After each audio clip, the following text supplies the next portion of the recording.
All right, guys, so any questions on any homework problems? We haven't really had much time since the last test to have done too much homework, but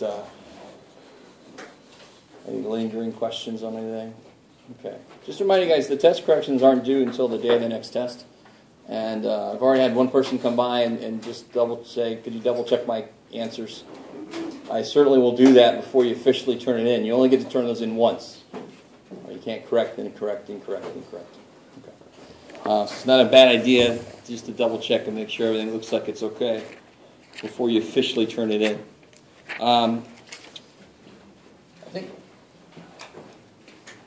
last time we got through a little bit of section 3.4. We just barely kind of stepped into it. And we had that list of 10 numbers, and we were trying to figure out what made sense for these percentiles.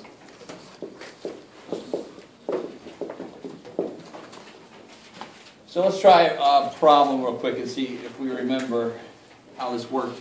Let me see.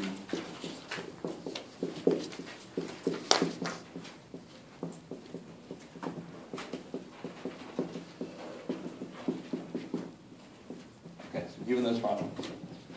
6, 7, 8, 9, 10, 11. I like 11. Find P 63.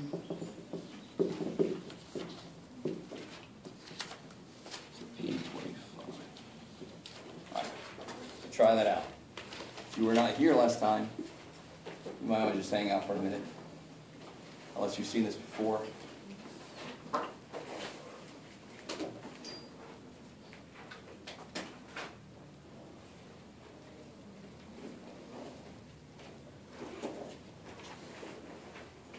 right, you got the first row populated now with some people.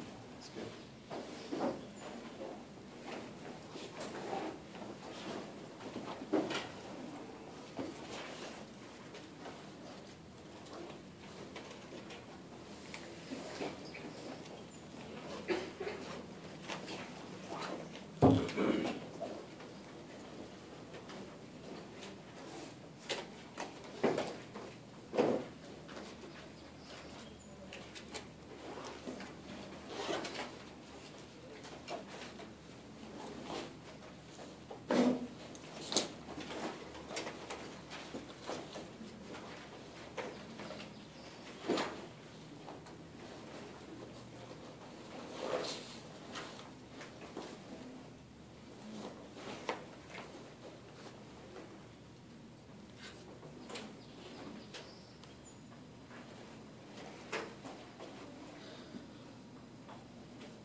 So let me try to catch up with you a little bit. What does that mean, this notation here, P63? What does that mean? 63%.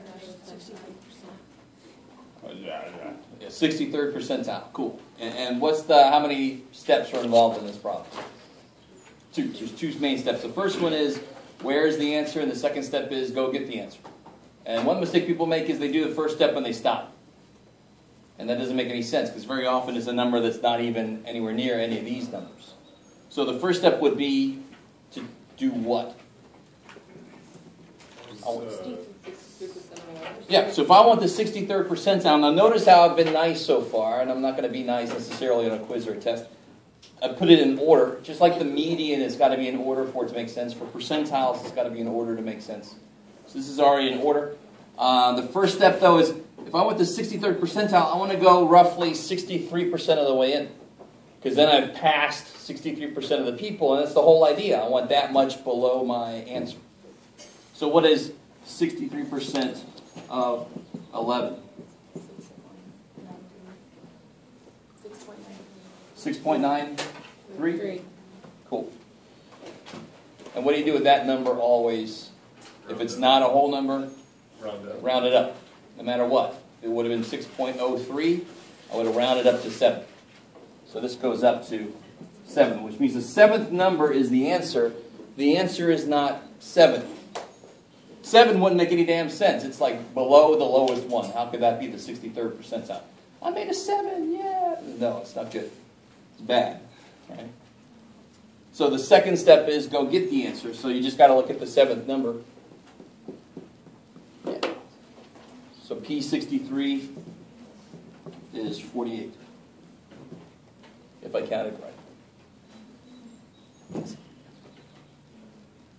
How are we doing so far? I mean, that's really kind of nice. We can compare to the standard deviation and all the work it takes to get that. This you should just appreciate. You're like, all right, that's cool. I can do that. What about P25? Same idea, really, right? So what's the first step? 0.25 times. Yeah, 25% of 11. So 0.25 times 11. So like 2 point something, yeah, 2.75. Rounded up to 3. So the third one is the answer. 1, 2, 3. Yay, 19. So P25 is 19. That's the second step. Go get the answer. First step, where is the answer? Second step, go get the answer. It's very much like median, because again, the median is a percentile. The median is the what percentile? 50th. So if I got 5 numbers, I got, okay, the third one is, okay, I know where the answer is, let me go get the answer for the median. This is the same idea. Where is it? Let me go get it. What's another thing I can call P25? What's 25% of the way through something? Yeah, the first quarter or something, right? 25% of the way through a basketball game is the first quarter must be over, right? So this is also known as Q1. So remarkably enough, since math people were so creative, P50 is Q2, neither, which is also known as the median. P75 is Q3, cool. You guys are like, I'm not even going to say it, Jeff. It's too freaking easy. So if you do this, if you figure out the lowest, Q1, Q2, Q3, and the highest, this is something called, now how many numbers would there be? 5, right? 1, 2, 3, 4, 5. So that's called the 5-number summary. Again, really creative name. The 5-number summary. So in the homework, they do have a couple where they say find the 5-number summary, and then they say create a box in whisker plot. So that's what we still have to talk about today. We've already got P25 for this problem. You with me? Let's do this for this problem. P25, Q1 is 19. The low one is 12. The high is 82. Cool. So we got 3 of the 5 numbers already. Finish it out. Figure out the other 2, and then I'll show you how to make this weird thing called a box in whisker plot.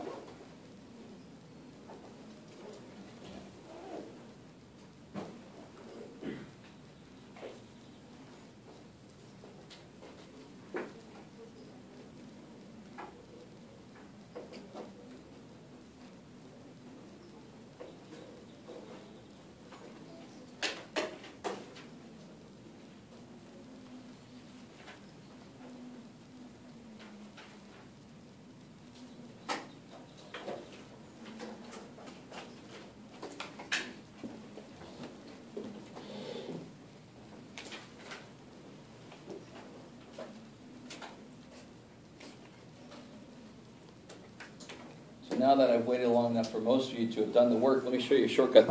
Yeah, it's the evilness of message. P25, how many steps did I have to go in to find it? 3. From the bottom, 1, 2, 3 steps in. So P75, I probably have to go in 3 steps from the top. Right? Because P25 and P75 should be relatively the same distance. Does that make sense? It's a shortcut, so I don't have to do all this freaking work for 75. I say, okay, 3 for 25, so 1, 2, 3 for 75. Is that what you guys got? Yeah. For P75? 54?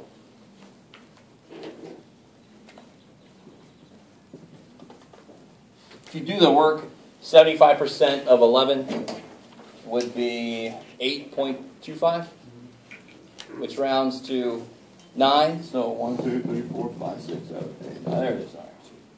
But so much you just count the same amount from the top as you did from the bottom for P25. Beautiful. Nice little shortcut. And then finally we need the median. All right, so to figure out the median, take 50% of 11. So half of 11 is Question? Thank you. 5.5, which rounds to 6. Real quick, remember this little thing, n plus 1 over 2? 11 plus 1 over 2 is 12 over 2 is 6, say. So we have 1, 2, 3, 4, 5, 6. So there you go. The median must be 47. Okay, so that's the 5-number summary. So if I ask you or the book asks you for the 5-number summary, that's it. You don't have to pick 5 numbers and say, there you go. These 5 numbers specifically. I don't know if any of you have noticed, if you put these numbers in your calculator and you do 1-bar stats, remember that's where you get the X bar and the S and the sigma. If you scroll down, the last 5 things it tells you is the 5-number summary. It's a beautiful way to check your work. Right? So how do I make this box and whisker plot?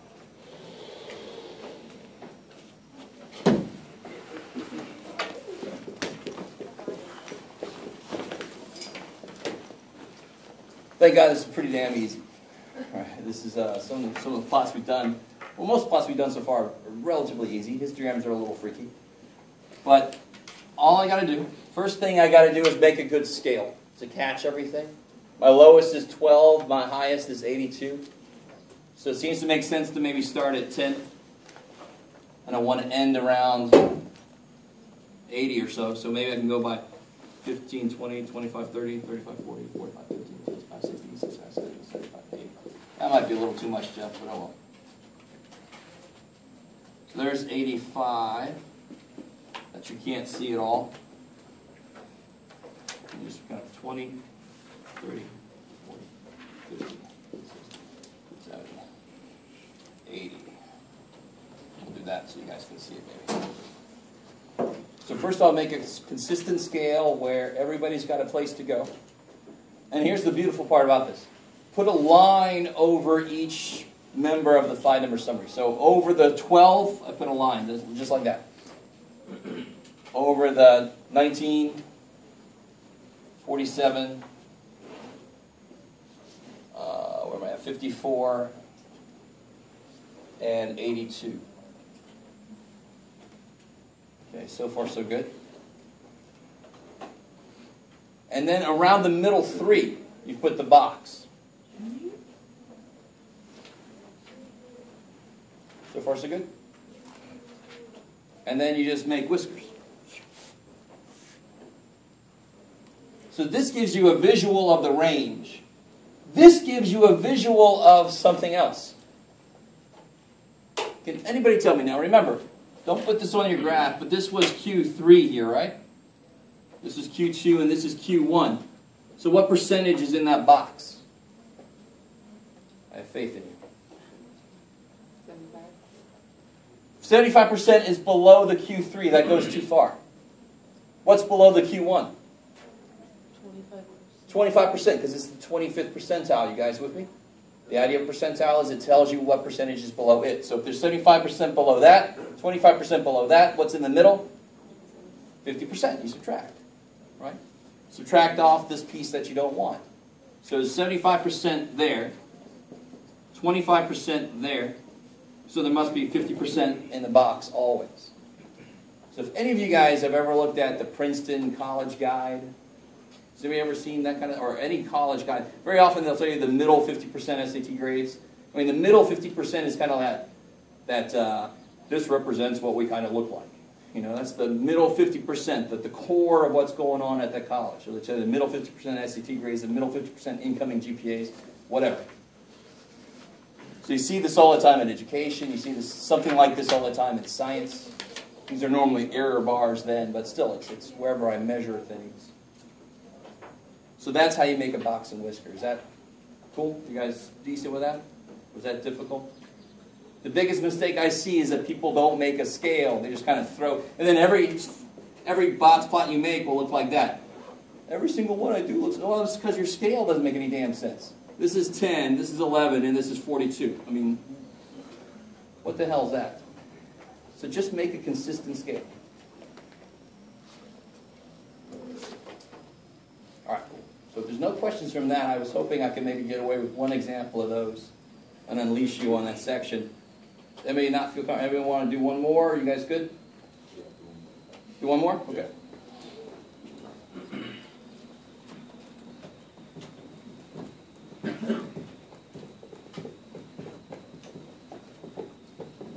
All right. Let's do this here. So here's the data.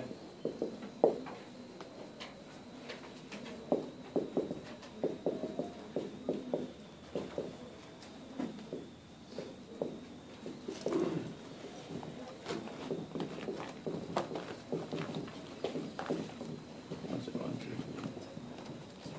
9, 10, 11, 12, 13, 14. Yeah. All right, so there's 14 data points.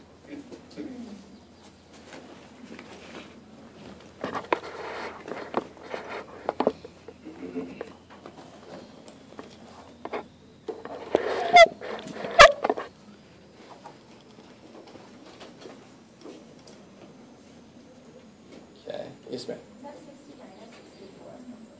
69, sorry.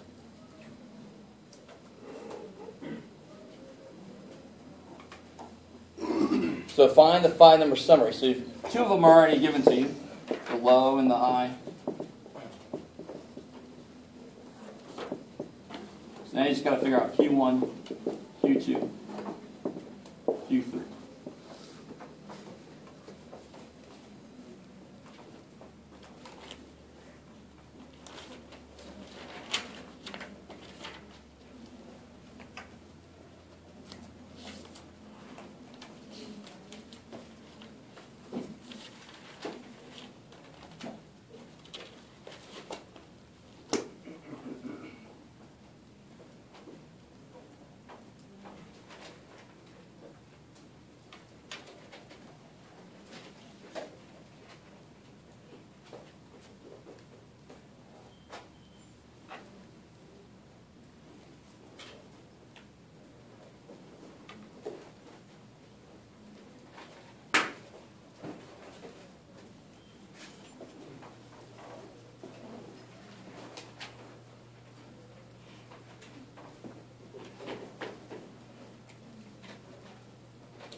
So this is kind of cool. The math is relatively simple. The idea is relatively simple. I want to go a certain percentage of the way into my list. So of course I take that percentage of how big my list is. That'll tell me how far to go in. So what is 25% of 14? 3.5. 3.5? Yeah. Yeah. And then you round it up to 4? So the answer would be 17. Cool.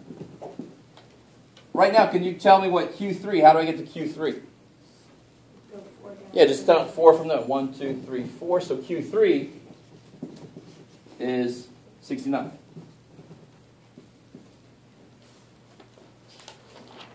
That's awesome. So 2 things, 1 set of work. Get it like that.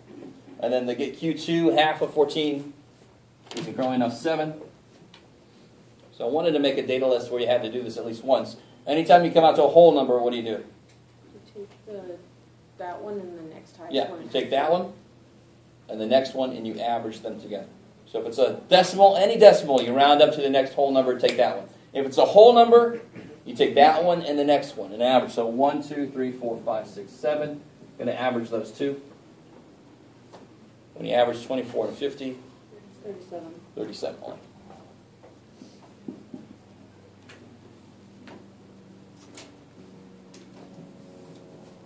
Take 7th and 8th average. was 24 plus 50 divided by 2. That's where 37 came from. Cool. That exactly matches with the median. 50% of 5 is 2.5. All right, you go up to 3, 1, 2, 4. Half of 4 is 2. Take the second and the third one and average those together. That's where the median would be. That's exactly the same thing we do there. Now take a second and try to draw this box and whisker plot.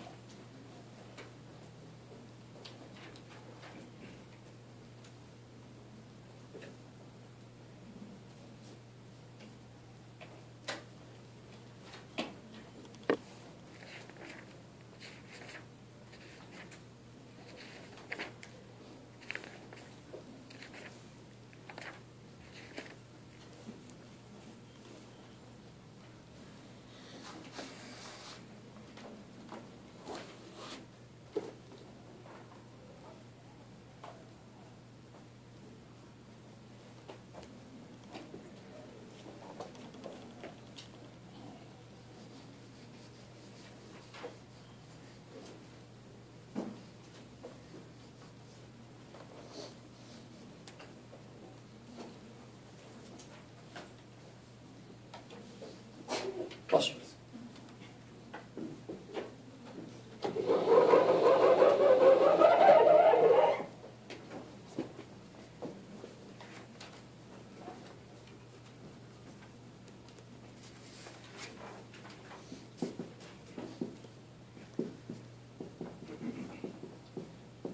I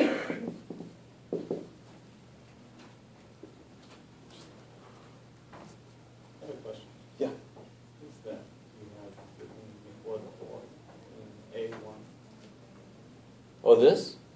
Round up is the up arrow. Oh. Thank you. It's an umbrella, actually, it looks like. But, I you know. wasn't sure if I missed it. The umbrella symbol of mathematics is weird.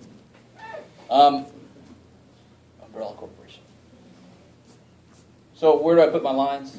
The first line goes 3, 17, 37, 69.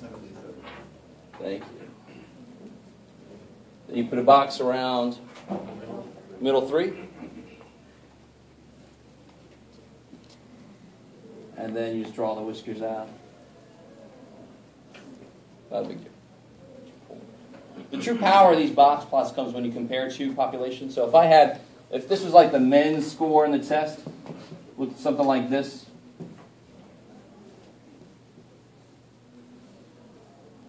and the women's score looks something like this,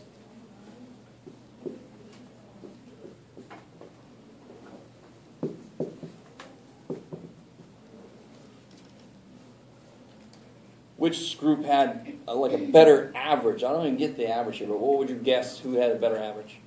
The women looks to be a better average, right? Because they had a higher median. Their 50% of their grades are higher than the 50% of these guys' grades.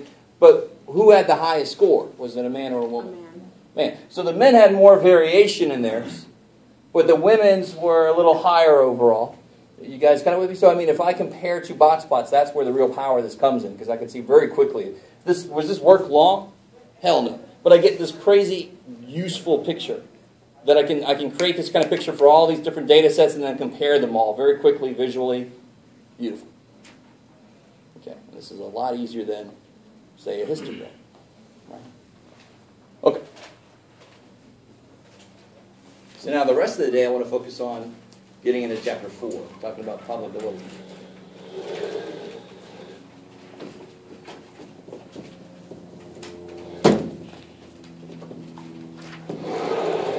And I thought I'd try something out. Everybody got this here? This one. Wait, sorry, when do you know when to take the average of like the 7th and 8th again? It has to be, Anytime you get a whole number here on the first step, you take that and the next one. So if my first step is 12, I would take the 12th and the 13th and average. okay. Anytime I get anything else, any decimal number at all, I round to the next guy and take it. Okay. Sweet. Okay.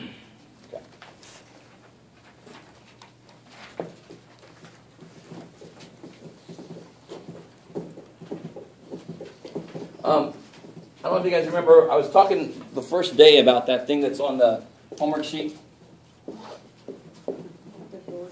Yeah, the doors. And the idea here was, behind two of these doors, there's a goat. And behind one of them, there's a prize. Normally it's a car.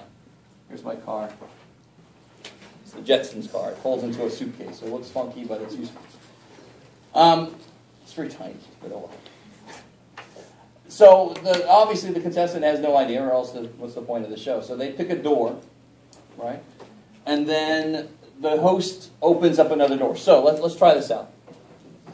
I actually do this. I'm going to put it over here.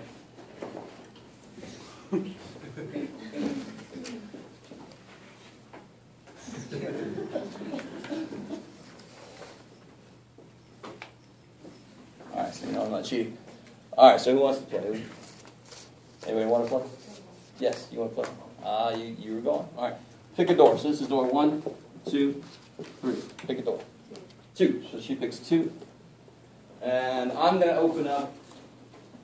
I'm going to say, I'm going to open this door and say, there's a goat there. Do you want to switch your door? Now, from the beginning, what's the probability? Let me see how much you guys already know. What's the probability from the very first step that she picked the door with the prize? Yeah, there's one door with the prize out of 3 doors total. So it's probably that she picked a goat. Probably a goat. Be a little more precise, 2/3. Right? 2 doors with a goat out of 3 total doors. You guys with me? And to tell you honestly, this whole debate is kind of silly because the answer's already there. Now, if I show you a goat here, and I want to get to the idea here. You pick a door. I'm going to show you a goat. Now, why did I pick that door? Maybe that's got a goat behind it too, so it didn't matter. But what's going to happen more often is that one of the doors you didn't pick has a prize, so I'm going to pick the other door. That's why it does make sense to switch. Now, in your case, you won. So there you go. Your prize is the fact that you won. Sorry, I didn't bring it. But in general, what's going to happen most often, and again, I think I said this before, maybe not. If anybody watches Mythbusters, they actually had a whole show devoted to doing this process over and over and over in the real world versus theoretically what should happen. So we have those 2 different kinds of probabilities. We have the theoretical probability. And the mistake people make is, once I open that door, everybody says it's 50-50. 50-50 chance, but it's not. I chose that door to show you. Sometimes you will have picked a prize. How often will that happen, though? 1/3 of the time. So what's going to happen more often? You picked a goat, and I just show you the other goat. That's why it makes more sense to switch doors. Now, in her case, in her specific case, that would not have been good. And that's the whole thing about probabilities. Probability just says, well, 1/3 of the time, you pick that prize right off the bat. Something a little more contemporary would be that show that Howie Mandel used to, Deal or No Deal, right? Where there you have like a 1 out of 30 chance to pick the suitcase with $1 million or whatever. So you can kind of do some of that, but it's a lot harder with 30 suitcases instead of just 3 doors. But it's the same kind of idea. So you got theoretical probability. And theoretical probability would state that 2/3 of the time you should switch. So in general, it's better to switch. Your odds in the long run would be good if you switched. You guys with me? Anybody play poker? You know pot odds? Anybody play poker where they actually consider the outs and they think about how much to put in? When I say play poker, I mean, do you use money? You know what I'm talking about? No? All right. But your whole idea with poker is, I might lose this hand, I might lose this tournament, but I'm going to play in a way that if I do it many, many times, I should come out ahead. That's what probability is all about. It has nothing to do with a single occurrence. Any damn thing can happen on a single occurrence, but in the long run, probabilities take over. 2/3 of the time, contestants will win if they switch. 1/3 of the time, they'll lose if they switch. So which one should a single contestant do? They should switch. Because probabilities say it's better to do that. And then you don't yell at the math people, I switched it, I lost. No, you still had a 33% chance of losing. Leave us alone, man. Just trying to play the odds. So you got theoretical probability, which is what I was just talking about, theoretically. And then you got an empirical probability, which is if I wanted to do that game and just pick several people and do this game over and over and over and over again, we would start to see the empirical probability, see what's happening. I don't know if you guys are game to do that, if I have time to do that. You're like, well, if you had actual prizes, Jeff, maybe. Okay. Are you guys with me so far? These are the two main types of probabilities. So if I were to ask you, I'm going to flip a coin 1,000 times. How many heads would you expect to happen? 0.5 is what it is. 0.5? What now? There's a chance, I read a thing on this, there's a chance that it lands on its side, like 1% of the time. I don't know if it's 1%. Because I personally have never seen a quarter land on its side unless there was like a groove it landed into. And then I would just say that doesn't count. Right? But, or you got the whole NFL thing a few years ago and they, you said heads. No, I didn't say heads. Anybody remember that? Yeah. That was interesting. But, I mean, what is the answer here? 50-50. Say again. How many heads would you expect? 500. 500. Now, I'm hoping some of you guys are like, I'd expect, close to 500. And that's actually building in the whole idea of, well, it's probably not going to be 500, but that's my best guess. Because it could be a little over 500. It could be a little less than 500. So on average, what is it? 500, right? So I don't blame you for going, oh, it's not 500. Yes, it is. On average, it will be 500. If that coin is fair, right? Hasn't been weighted somehow. You with me? So that's a way to check. If I flipped it 1,000 times and I got 900 heads, that coin is probably not fair. That's really good evidence. That is statistically significant evidence that it's not a fair coin. It's so far away from what I expected to happen that something must be wrong. Is it impossible for that to happen? Hell no. But it's crazy unlikely. Okay, good. So far, so good. So this is theoretical. This is all based on the fact that the probability of getting heads on any flip is 50%. Cool. All right. Nothing major there, but still. My little brother hates that I teach probability because he says everything's freaking 50%, Jeff. Either it's going to happen or it ain't. Anytime I talk to him, he's like, are you still teaching that probability stuff? Really? You're screwing those kids up? But I don't want to go into surgery and ask my doc, hey, doc, what's my chances? 50-50. He's putting the... No! I want to know. 99%. Okay, good. That tells me something. It tells me 1 out of 100 times the surgery won't be successful. I still feel bad, but not as bad as, we'll see. It's like All right. You guys doing all right? And of course, in weather, they often get it wrong, and I can't blame them, but we don't understand. That's why we think they get it wrong. If they say there's an 80% chance of rain tomorrow, and it does not rain, why are they still not wrong? Because there's a 20% chance it wasn't going to rain, and that could happen. So we often consider high probabilities we think of as being definites, and low probabilities we think of as being not going to happen at all, and that's not right. There was a problem in the homework about, I think it was like they said Wayne Newton goes in and he plays 7 jackpots in a row on those things where you used to do this, but now you just do this. At least this was a little more exciting. And he gets 7 jackpots in a row, and a lot of people said that was impossible. No, it's not. Completely possible. Unlikely. Very crazy unlikely, but completely possible. Cool. And that's the human brain. The human brain, it messes with it. It's not hardwired to understand this stuff. All right.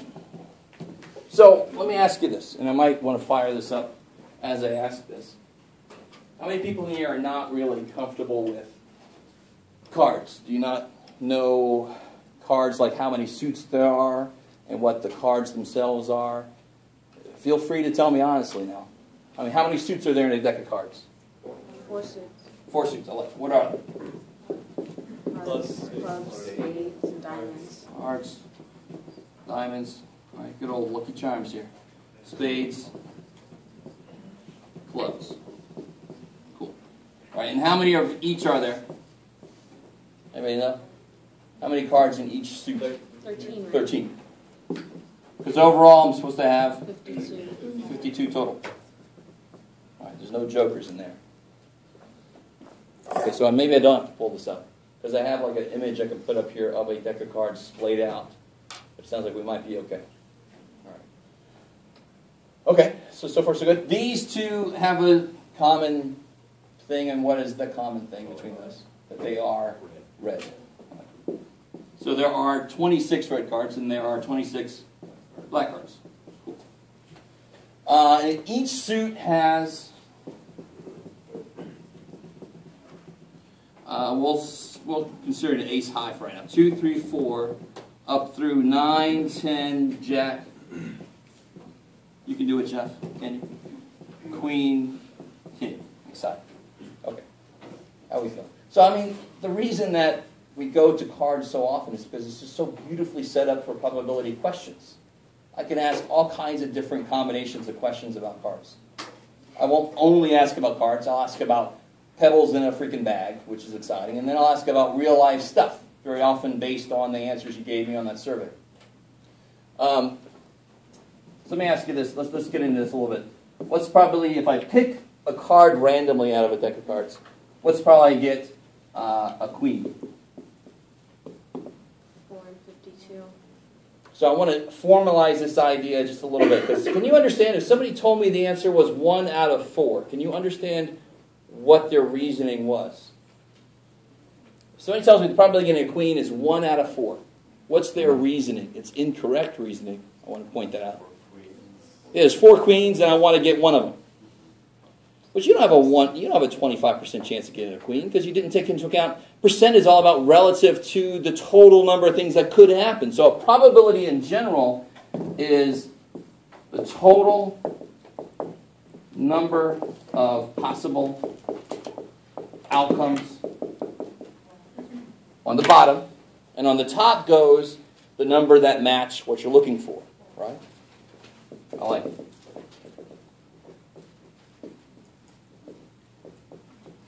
Okay, there's no way in hell you're going to read that. The number matching what we want. So in this case, I want to get a queen. There are 4 queens that match that out of 52 cards. What does that reduce to? 1 in 13. And why, physically, why does that make sense? For every suit, how many queens are there? 1 in each suit. 1 for every 13 cards. Hey, when it reduces, the probability very often, not always, very often has physical sense to its reduction. How are we doing so far? Semi-decent? You look very bored. It's okay. Yes, ma'am. I just have a question for the theoretical and empirical probability. Yeah. What's like the definition was based off what we're doing, but what's like a definition all around about it? Gotcha. This is the definition of theoretical probability. Okay. This is the pseudo-mathematical definition. You with me? Okay. So the true, just wordy definition of theoretical probability would be according to theory. Not actually doing something, but just what could happen. So if I say the chance of getting ahead is 50%, have I flipped the coin? Okay, and then empirical is actually doing it. Exactly. Empirical is based on, and I think I said this last time, remember, empirical is based on observations. Cool. Thank you. So how many of you guys have a coin? Anybody have a coin? All right, take it out. Anybody have a $50 bill? No? What's the probability of that? I don't even have a coin, do I? Shoot. Oh, well, too bad for me. So do this for me. Anybody wants to play along with me? So I got a coin. And the minute you get it out, flip it. Try not to hurt anybody. Don't get overly excited about this. All right. Sweet. Now, how many of you guys got heads? Raise your hand. 1, 2, 3, 4, 5, 6, 7, 7. How many guys got tails? 1, 2. Sweet. Does this mean that something is really weird with our part of the galaxy here, that we were going against the rules of the universe? No. Your sample's tiny. Sample's very tiny, for one thing, exactly. So I love that you said that. The empirical probability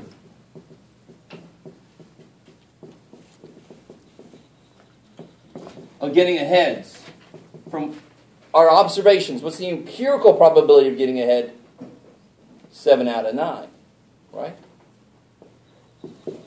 You with me?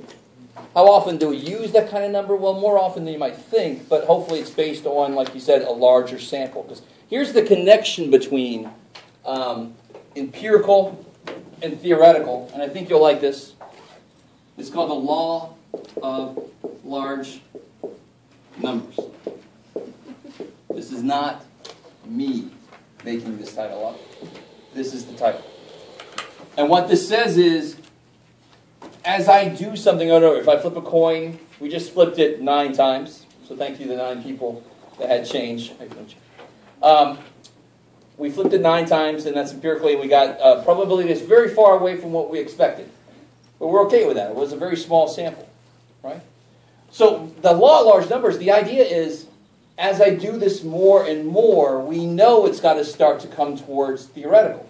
So the empirical will approach theoretical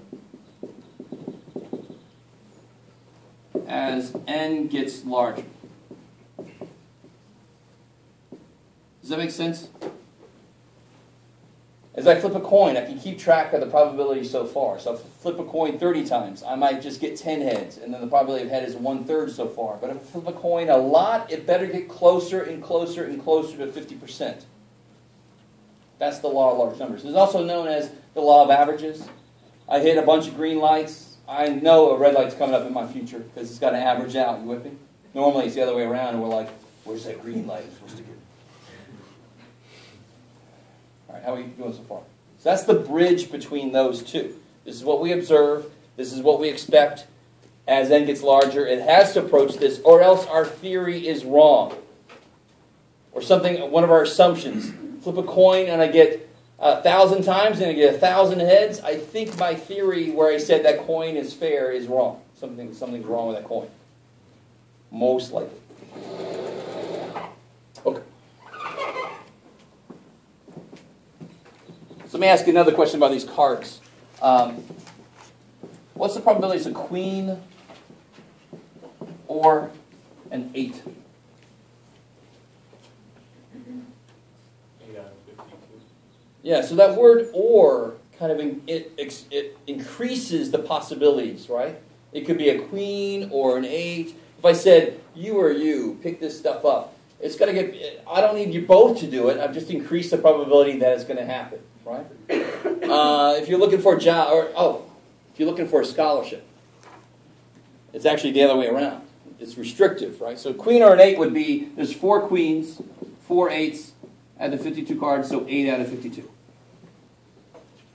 So I always consider this to be, we'll come back to the scholarship here in a minute when I get to Ann, like the nice bouncer at a nightclub. He'll say, okay, you got to be under 30, or you could be, you could have a lot of money, or you got to know the right people, or so now there's a larger and larger group of people that could make it in. Whereas the and bouncer would be, you got to make a lot of money, and you got to look good, and you got to know people, and now there's a very tiny group of people that could actually make it in there, right? We do one more or problem.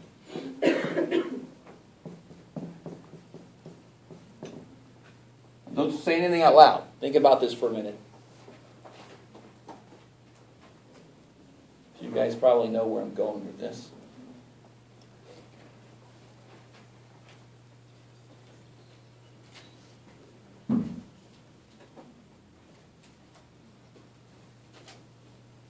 So who thinks it's 17 out of 52? Anybody? Nobody wants to say. I like that. Or y'all think it's not. I like that. So there are 4 queens. And there are 13 clubs. But what's wrong if I kind of stop there? One queen is a club. They overlap. There's one queen that is a club. I've done something unfair. I've let one queen vote twice, maybe, right? That's not fair. I'm a queen, I'll vote. And I'm a club, I'll vote again. No, that's not fair. You already voted. Gag. So how many cards are both?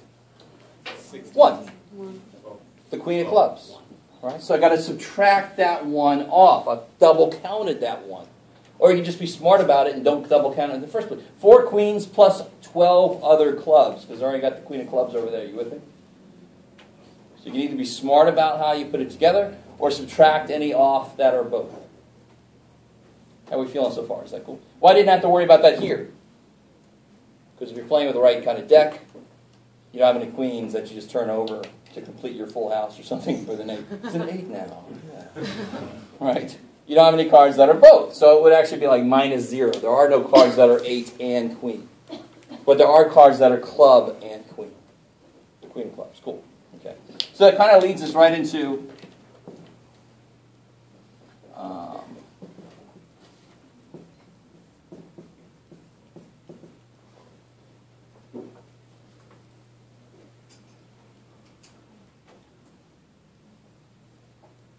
I want to say this before I get this answer from anybody. The bottom will always be 52 for cards unless I know something. Unless I know, like, I know it's a red card already. So that means I could throw half the deck away. You with me? Do I know any damn thing about this card? I don't know a damn thing about this card. I'm saying the probability that it's a queen and red. So what's on the bottom? 52. Because it could be any of the 52 cards. I just want to know what's the probability, the likelihood that it's a red queen. So out of 52 cards, how many are red queens? 2. I like it. Cool. All right. So let me show you one. Let me set up one more kind of problem you'll see from me for sure.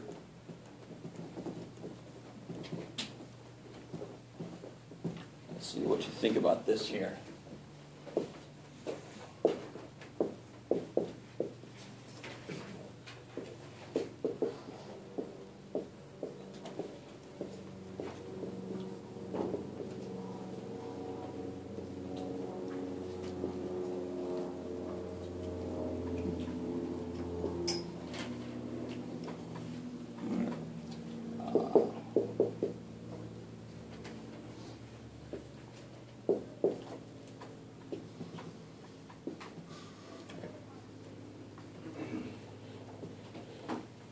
So kind of giving it away a little bit here, but if I start asking probability questions, so this is a group of people I talk to, and I ask them, you can come with whatever question. I said, are you going to transfer to SDSU? So I pick a group of people randomly, and I say, are you going to transfer to SDSU? And I get these responses, right? So for example, just make sure everybody can read this correctly. How many men said they don't know? I like it, right? 3 men said they don't know. I love it. Okay. For some reason, I always get people that kind of look at it side with the wrong way. But it's just you follow. Here's the men, here's the women, here's all the people who said no.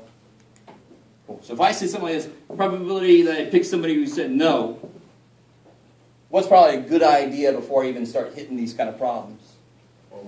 Total them up. And then I got all the numbers that I need, right? So if you total these things up, how many total people said yes?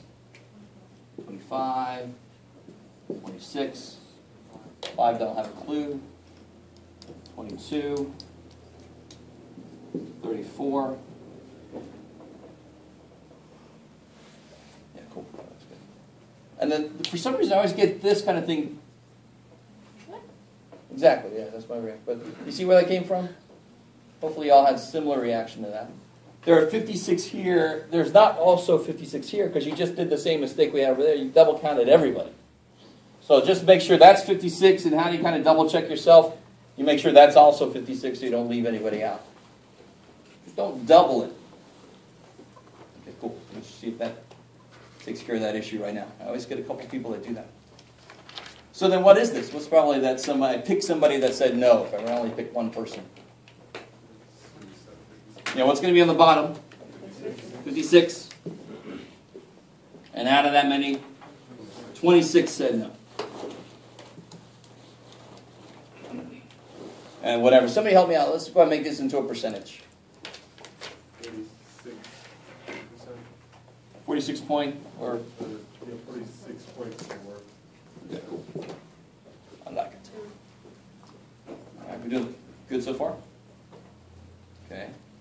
And let me say, what's the probability that somebody said they're a woman or undecided?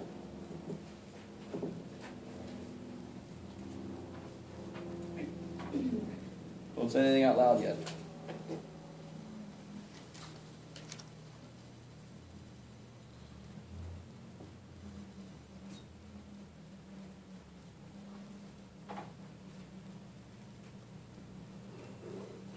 So if I do like this, if I'm smart about it, 34 women, right? Now how many undecided have I not counted already? 3. I've already counted those 2, haven't I? Because those are 2 women. I already counted those 2. So 34 plus 3 is 37 out of 56, end of story. The other way to do this is more like what we did over there. 34 women, 5 undecided. How many are both? 2. So then you got to subtract 2 out of there. Either way you do it, you end up with the same answer. So I could do either 34 women plus 5 people undecided minus 2 of them that are both. And that'll still be 33. Can you add, Jeff? Almost. 37 out of 56. And if I would have just done it the other way, 34 women plus 3 undecided I have not already counted, I don't have to subtract anything. Very often I get somebody do 34 plus 3 and then they subtract 2 still anyway. Like, don't mix the 2 ways to do it up. Don't do both. That'll suck. Okay. What is that as a percentage? 66.1? All right, so let's try something a little new. So far the bottom has not changed until we like reduce it or something. The bottom always stays the same unless I'm given some information. So if I ask you, what's the probability somebody said no? But I'm going to give you, given that they're a woman. So I've told you information. How many people could it be then? What's going to be on the bottom out of 34? Because I know it's a woman, so I can throw all the dudes out. So I know the bottom's got to be 34. So what's the only time that the bottom is going to change? When you have a given. When they actually give you information. Now I don't have to consider any of the men. Can't be any of them. So out of the women, how many said no? 18. I wouldn't say 26 because I've thrown all the dudes out. So I've only got 18 people that said no left. Cool. How are we doing so far? All right, so let me give you a couple to try on your own. I won't say anything. Finally, I'll shut up.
Okay, let's look at these here. So yes and man. So they have to be both a person that said yes and a person that is a man. First thing is, real quick, what's going to be on the bottom? 56. Yeah. Right? Because I don't know anything about this person. For some reason, people change the denominator there. I don't know anything about this person. It's the probability that they said yes and that they're a man. I haven't given you any information. It could be any of the 56 people. What goes on the top? Yeah, because the men who said yes, there's that intersection there, right? It's right where they meet. The man who said yes, there you go, 11. 11. And then whatever the hell that is. Somebody help me out. 19.6%. 19.6%. So I'll say this right now, on a test or a quiz, and I forgot to do that percentage, but I need to see the fraction before you do anything else. You can make it to a decimal, a percentage, whatever, but you got to show me the fraction or else I don't know where the hell it came from. That's kind of like showing me your work setting up the top and the bottom. So if you make a mistake and you didn't show me anything, I'm going to have to take most of the points off. I have no idea what you did.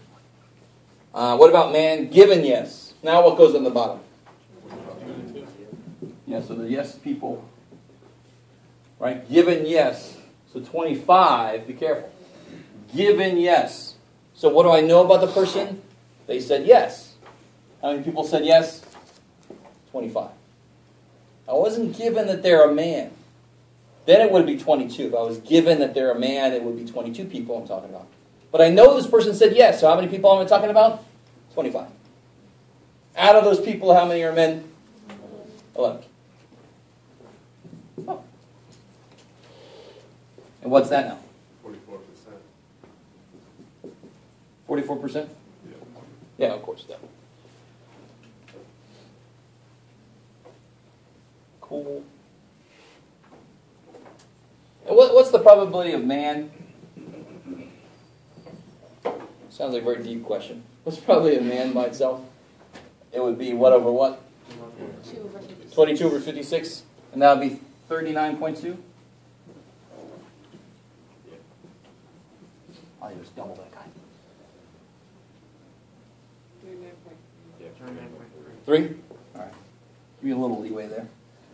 So the probability of a man is 39.3%. The probability of a man, given that they said yes, did it go up or down? It went up. So the probability of picking a dude is 39.3%. If I know that person said yes, it went up to 44%. That kind of shows the interaction there between the two.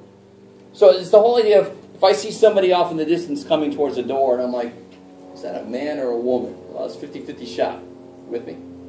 But then I'm like, oh, they got off a Harley Davidson. Its probability if it's a man just went way up, right? I'm not saying there are no women Harley drivers. There are women Harley drivers. But what's the probability? How is it affected by the fact that I just saw them get off a Harley Davidson? The probability is a man just went up.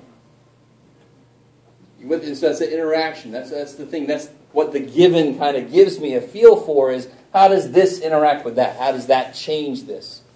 If it changes it, that's one thing. And sometimes it won't change it. All right, but so far the work we've done today has been relatively simple. Are you guys with me? I mean, if I give you a table, they love to give you a table in the book, and I love to give you a table also. Because then I can consolidate a lot of the data that you've given me in that survey, and I can ask you questions about the class. Right? So I'll give you a table question. I'll give you like a cards question. And I think we're going to give us an early day. But next time we'll talk about more about the interaction of the given. And we'll get deeper into what if I start picking 2 people or 2 cards and the probabilities of that. So that's what we'll do next time. Thanks, guys.